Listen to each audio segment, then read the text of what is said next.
Surgery के बाद या सर्जरी के दौरान उनकी एक बहुत बड़ा मीट है। आजकल ऐसा नहीं है। How the planning and the journey ये पूरा प्रक्रिया की पेन क्यों हुआ, हाँ उनके एक्सपर्ट से सुन लेते हैं। Doctor Jayashree is the anaesthetist, हमारे सीनियर एनेस्थेसिस्ट ही, और वो पेन मेडिसिन के लिए भी पेन मैनेजमेंट के लिए देखते हैं। तो इनके केस में कैसे मैनेज हुआ और ओवरऑल नी रिप्लेसमेंट में कैसे हम मैनेज करते हैं पेन, उनसे सुनते हैं। हाई रिस्क सर्जरी में माना जाता है क्योंकि हम पूरा बोन रिप्लेस कर रहे हैं। एंड जैसे उन्होंने बोला है, ओल्ड एज पेशेंट्स में ये कॉमनली करते हैं।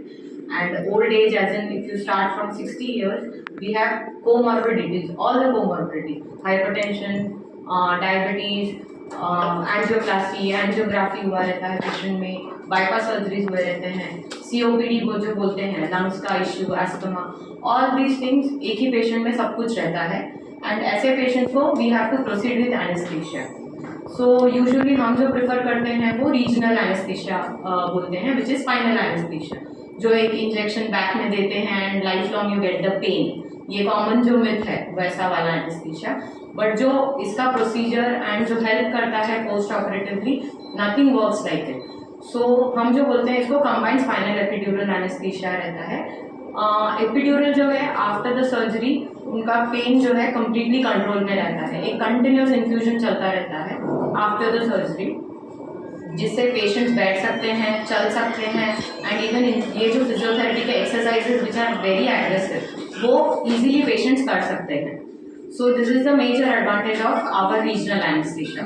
सो इनको भी वही दिया गया था, spinal anaesthesia through the entire surgery, जो बैक में जैसा इंजेक्शन एंड एक कैथेटर से पेन का medication for 3 to 4 days we can continue, ऐसा रहता है। प्लस आजकल के रिसेंट एडवांस टेक्निक्स में अल्ट्रासाउंड गाइडेड हम लोग नर्व्स जो रहते हैं, जो बोन्स के आसपास रहते हैं, उसमें हम एक्स्ट्रा मेडिकेशन देते हैं, जो जिसकी वजह से उनका पेन ऑलमोस्ट निल हो जाता है।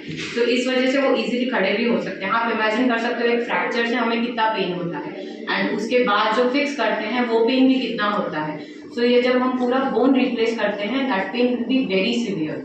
सो वो हम ऑलमोस्ट निल कर रहे हैं because of a very risky thing. But then they come under the elderly young population, क्योंकि हमारे इन्वेस्टिगेशंस में उनका ऑलमोस्ट सब कुछ बैंड नॉर्मल बोल सकते हैं वैसा था। And that's how we proceeded and it was very good. We heard it from them that it was a very good experience for them. Plus they cooperated for physiotherapy, जिसकी वजह से they aggressively could walk and do things. बताया patient को ठीक किया होने के बाद फिजियोथेरेपी की भी ज़रूरत होती है। पेशेंट जिस दिन सर्जरी करके आता है, अंडर सर्च गाइडेंस हम पूरी कोशिश करते हैं कि एटलीस्ट पेशेंट उसी दिन खड़ा हो सके, बिकॉज एनेस्थीसिया का वर्क भी रहता है काफ़ी अच्छा, सर्जरी भी होती है, तो सेम डे हम पेशेंट को खड़ा करने की कोशिश करते हैं। जब हम पेशेंट को सेम डे खड़ा करते हैं तो उससे उसको बहुत अच्छा मोटिवेशन और कॉन्फिडेंस मिलता है। और उसके बाद एक प्रोटोकॉल होता है जो कुछ दिनों तक हम लोग फॉलो करते हैं, जिसपे हम की जो मांसपेशियों को ताकत देने की एक्सरसाइज होती है वो होती है, जो घुटना होता है उसको मोबिलाइज करने की कोशिश करते हैं, बिकॉज सर्जरी होती कोशिश करते हैं घुटने में मूवमेंट जितना जल्दी हो सके उतना ज़्यादा से ज़्यादा अचीव हो जाए।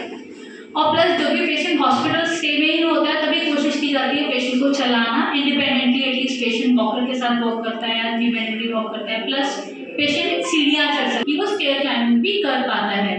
So all just because TCAR is so advance right now, ये सब चीज़ें पेशेंट हॉस्पिटल से ही सीख कर जाते हैं। Thank you. गया कि भाई घुटना बदल, मेरे पास पेशेंट ऐसे भी आ जाते हैं, बोले कि सर घुटना बदल के किसके रखेंगे, तो मेरा घुटना तो खराब हो गया, आप किसका रखेंगे।